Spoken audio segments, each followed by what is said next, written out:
Welcome back to my channel. Meg here. I am a brand photographer and a mentor and business coach for photographers who are building their dream business. Today, we're going to talk about some of my favorite money mindset practices. I bet you didn't know you needed money mindset when you started your business, but you quickly learned that there is lots of work to be done. So let's dive in.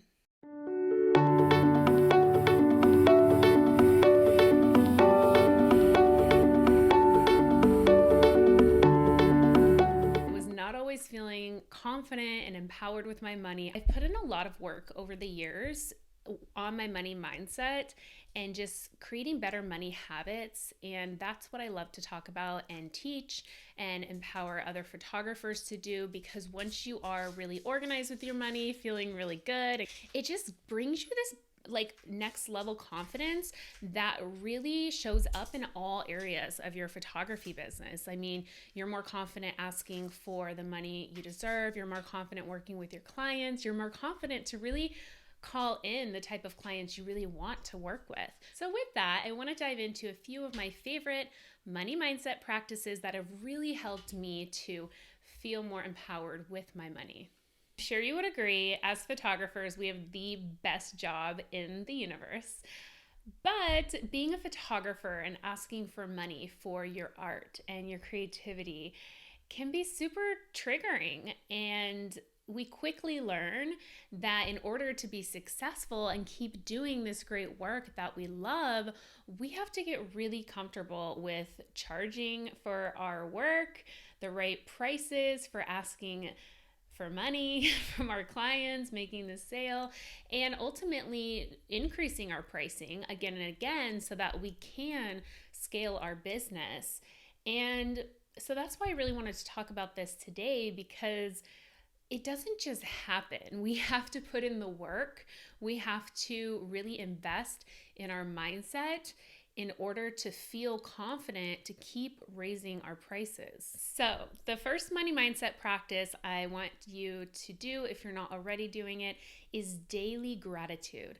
So this can be writing in a journal, writing on a sticky note, all that you're grateful for, all that you do have. It's really easy to focus on what we don't have, the clients we still want or need, or the goals and the dreams that aren't fulfilled yet. So that's where gratitude can be super powerful and really shifting into that positive frequency and energy. And you can write your gratitude, but I want you to also say it throughout the day, not just one time a day. I want you to say gratitude as you're driving to see your client. And after the photo shoot, I want you to speak it to your client. I'm so grateful for you today. Thank you for showing up. And I know for me, when I'm driving home from a client photo shoot that went amazing, I'm on this high. I get this burst of energy. So I want you to say gratitude every time you send an invoice, every time a payment comes through. When you see that notification, I want you to say thank you and say their name, say the person's name and the amount. Thank you so much for this $333. And I want you to envision that money and really feel it. I also want you to say gratitude for every payment that you make, whether that is to another service provider, you're hiring for your business, some kind of investment. Next one I have is a fun affirmation I like to say with every single payment I make. So I want you to use the affirmation, there's more where that came from. And I want you to say this every time you make a purchase, every time you pay a bill, every time you swipe your credit card, when you're out getting a latte. I want you to say there's more where that came from. And I like to also tip well when I'm out. In a place where you would tip, like a restaurant, for example. I like to always tip well, 20, even 25%. And I tell myself, there's more where that came from, Meg. It's a little reminder that I don't have to be afraid to spend my money. It's good to circulate money. It's good to invest in things that I really care about and I really value. The next practice is to know your numbers as a business owner. This is something I talk about a lot and I'm really passionate about. And it starts with knowing your goal numbers, having a goal, knowing your yearly, quarterly, and monthly goals, and really checking in with those, looking at your checking account. keeping track of your sales as the month goes on so you know how many more sales you need to hit your goals, and really knowing your numbers. And also knowing your expenses, knowing taxes, making sure you're putting enough money away for taxes. I like to just transfer it at the same time every month, a certain percentage of my income, and it's out of sight, out of mind. And it's become such a normal ritual and habit for me over the last few years that I don't even think about it. I don't miss that money. And then when tax season comes around, I never worry about it. I'm not stressed at all about taxes. I feel good about paying taxes. It literally causes me zero stress, tax. And I know that's not always normal, especially if you don't know your numbers and you're not saving throughout the year as you go. So that's just one example, but also knowing your budget, knowing your expenses and where your money's going in your business, knowing how much you want to pay yourself and making sure that you're staying under your expense budget so that you can pay yourself well. Making sure you have spreadsheets and you have QuickBooks set up, however you track your all your numbers, making sure you run your P&L and you're caught up with your books every month so you can really look over your P&L statement and see your numbers and feel empowered, feel in control, feel aware. It really does help. It makes you feel more confident with money. It makes you empowered with money. If you don't know your numbers, then you're going to feel stressed and anxious around money for no reason because you just don't know. You don't really know. You're not taking the time to sit down and look on really a weekly basis. Next thing I want you to do is write a list of your 50 brags. Your 50 brags as a photographer that are ways that you serve your clients and add value through all your offers to your photography clients. So I want you to think about all your clients' external desires and struggles and how you help them, and write each little thing down and their internal desires and struggles and how you help them with those. So I'll give you some examples.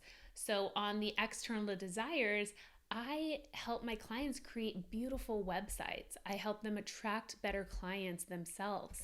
I help them feel more confident in raising their prices.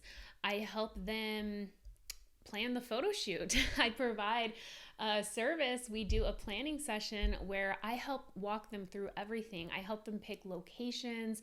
I give them advice on what I've learned with locations. I help them make the timeline for the brand photo shoot. I make the key shot list. These are all things that I bring to the table for my client.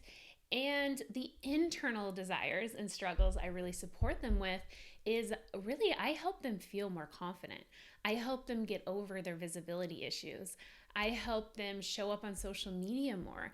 I help them really be able to speak about what they love to do more confidently because they have these beautiful photos and content to go along with their message. I really help them do what they love for a living.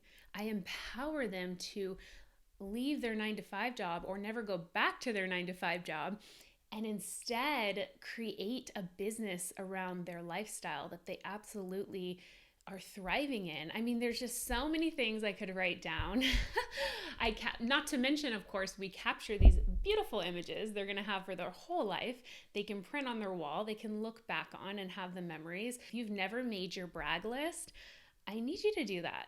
So, even think of some personal things. Like for me, personal ways that only you add value. For me, I'm a recent mom, so I can really connect with other moms that I'm serving and bring value in a really unique way to them because I totally understand what they're going through. Important we know these are called your brand differentiators, what makes you unique, what makes you really shine, but it's really just for you. It's so that you get on that sales call with your client. It's so that you feel confident in charging what you're worth and really owning your number. This will definitely help you. The last tip I have for you today is to date your money. And I want you to actually schedule a weekly money date. It could be 1 hour, 2 hours, 3 hours, however much time you have every single week on the same day where you sit down and you just work on your money. Some of this might be mindset, reading books, saying affirmations, doing some of these exercises I recommended in the video. Some of it might be actually diving into that spreadsheet, looking through your reports and figuring out your numbers. What will happen is, as you start to become more aware, more empowered with your money, you start to really look forward to these little money dates every single week. And it's fun. It's really fun to work on your money, to grow your money, to think of creative ways to like create more money. When I first started really changing my relationship with money, I hated sitting down and looking at the numbers, looking at spreadsheets, looking at my bills, my credit card statements. Ugh, it was so exhausting and draining. But now I can honestly say I look forward to this time where I get to just sit down and look at my money and organize things and make goals and read the books and see where I'm at. It really is fun, but it does take time and intention and work. I just will never forget how painful and stressful money used to be for me on a daily basis. And I never want to go back to that. I never want to ever use my energy on that. You know, my energy, our energy is much better spent doing our passion and connecting with people and things that we love, being a source for good in the world and really serving the world.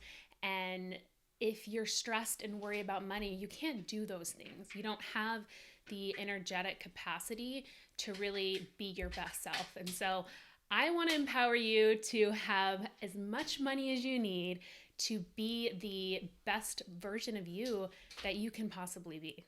And if you're feeling really like behind and unaware in this area, just hang in there. You know, start with that 1 hour a week and just be consistent. Show up again and again and just do a little bit each and every time. And it will get better.